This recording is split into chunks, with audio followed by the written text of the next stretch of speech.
This is Democracy Now! I'm Amy Goodman. Can the emergence of non-traditional candidates help revive a faltering Democratic Party that's facing its lowest approval rating in nearly a quarter of a century? That's the question many are asking after these past elections, November 7th, when Democrats did win key races that marked the first major wins under Trump that could bolster their party in 2018 midterms when control of Congress will be up for grabs. Democrats managed to take the governor's seat in Virginia and New Jersey, also flipped 2 state legislature seats in Georgia and a whopping 15 seats in Virginia. In total, 19 candidates backed by Our Revolution, Bernie Sanders' group, and 15 members of Democratic Socialists of America won seats. Meanwhile, Maine voted for Medicaid expansion by referendum. In some of the victories, support came from grassroots sources outside the Democratic Party. For more, we're joined by 2 of the candidates who won, but who hail from non-traditional political backgrounds, and they challenge traditional definitions of electability. In Washington, D.C., we're joined by Lee Carter, a socialist veteran of the U.S. Marine Corps, who unseated the majority whip of the Virginia House. He just came up from Manassas to speak with us. And joining us from Charlotte, North Carolina, Braxton Winston is with us. He's a former middle school football coach who took to the streets in 2015, along with hundreds of people, to protest the police killing of Keith Lamont Scott.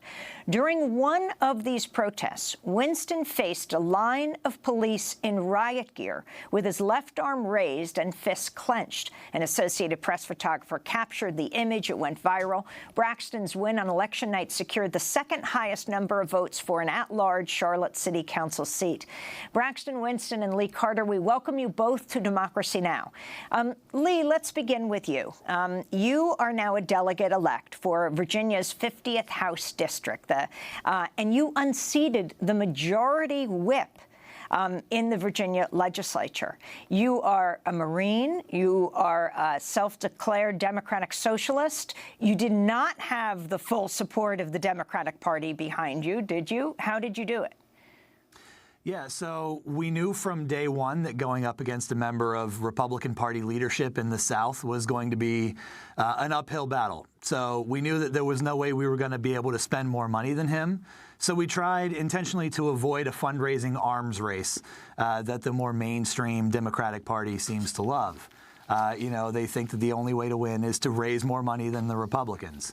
But we decided that we were going to intentionally avoid that and just craft a message that people responded to, and go out there and build a coalition of groups that were invested in this race, from the Democratic Socialists of America and Our Revolution to groups that are more traditionally aligned with the Democratic Party's voter base, like Planned Parenthood, NARAL, and the Sierra Club. And by doing that, we were able to knock on tens of thousands of doors and deliver a message of fighting to empower working people, both economically and politically, straight to people's doorsteps. And we were able to get thousands of people who don't traditionally vote, who have become cynical with the political process, to go out there and stand in line on a 40-degree, rainy, miserable day in Northern Virginia and cast their vote. And what were the key issues that you represented? And talk about the majority whip. I mean, this wasn't 2 new candidates, you versus another.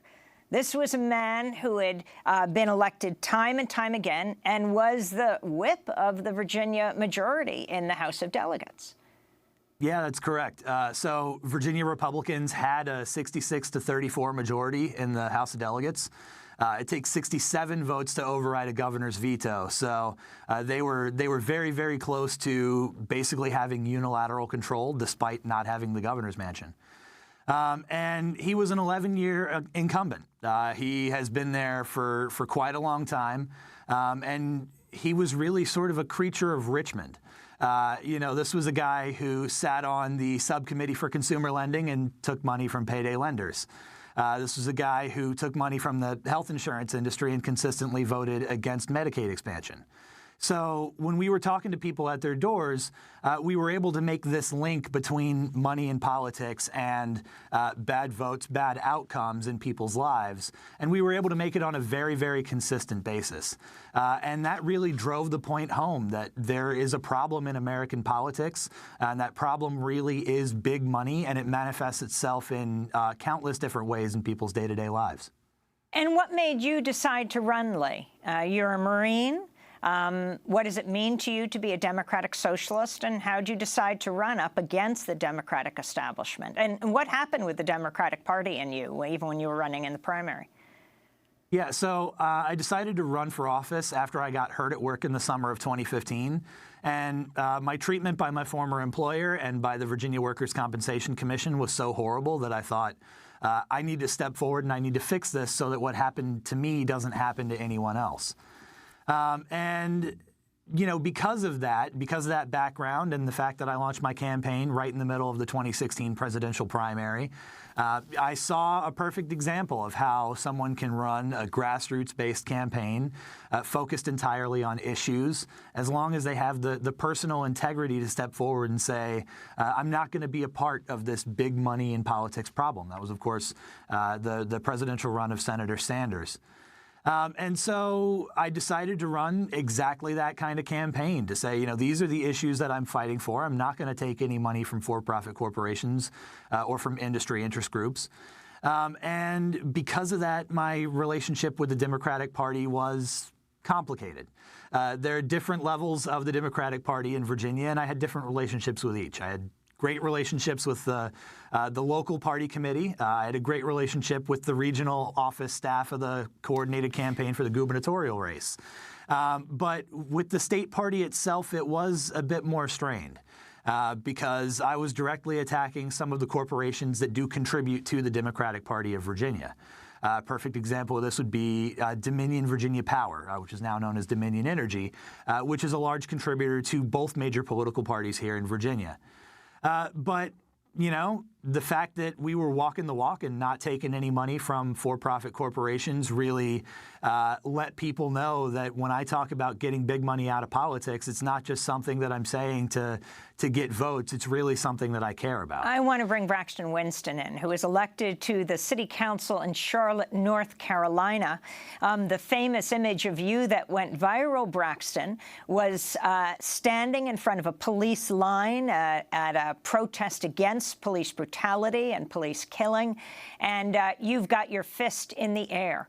Talk about that moment and what made you decide to run for elected office. And then, of course, you won. Well, yes, it was a hectic moment. That was just one moment from a long night.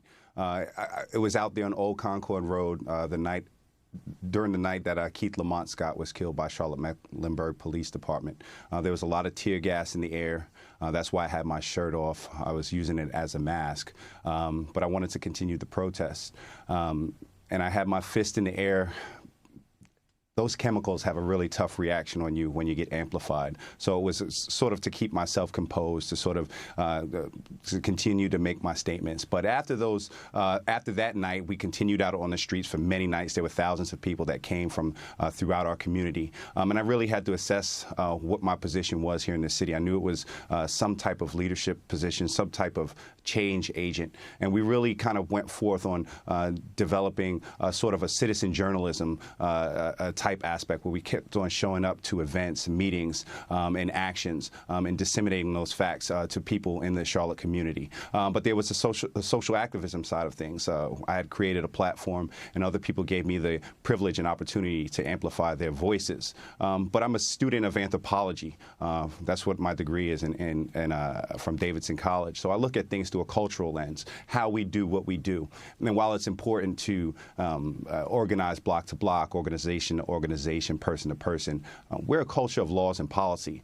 So I saw the best way to affect widespread change, to attack the inequities in the systems that we saw, is through the halls of government, to affect those laws and policy. And as I was going to different tables and rooms, having the conversation, trying to push new leaders and new ideas forward, it became clear that I could be that change agent. So it was a bit of, if not me, then who? And if not now, then when? And Braxton, finally, we only have 20 seconds, but there were other people who also were elected to the Charlotte City Council who you considered allies.